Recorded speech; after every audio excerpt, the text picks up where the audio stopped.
সিলেট বিভাগে দিন দিন কমছে করোনা সংক্রমণ। প্রতিদিন যে পরিমাণ মানুষ করোনায় আক্রান্ত হচ্ছেন তার চেয়ে বেশি সুস্থ হয়ে উঠছেন। সংক্রমণের সাথে কমছে করোনায় মৃতের সংখ্যাও। আগে যেখানে প্রতিদিন সিলেট বিভাগে 3 থেকে 4 জন করে করোনায় মারা যেতেন, সেখানে মৃত্যুর ঘটনা ঘটছে কদাচিৎ। সিলেট বিভাগের স্বাস্থ্য পরিচালকের কার্যালয় থেকে প্রাপ্ত করোনার পরিসংখ্যানে মিলছে এমন চিত্র। সিলেট বিভাগে গেল 24 ঘন্টায় করোনা থেকে সুস্থ হয়েছেন 108 জন। এর মধ্যে সিলেট জেলার 71 জন, সুনামগঞ্জের 33 জন ও হবিগঞ্জের 4 জন। আর নতুন এই 108 জন সহ সিলেট বিভাগে সুস্থ হওয়ার সংখ্যা দাঁড়ালো 10,801 জন।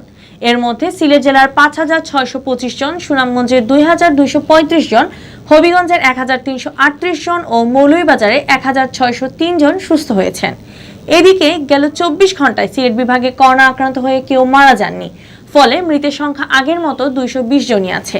এর মধ্যে সিলেট জেলার 159 জন, সুনামগঞ্জের 25 জন, হবিগঞ্জের 15 জন ও মৌলভীবাজারে 21 জন।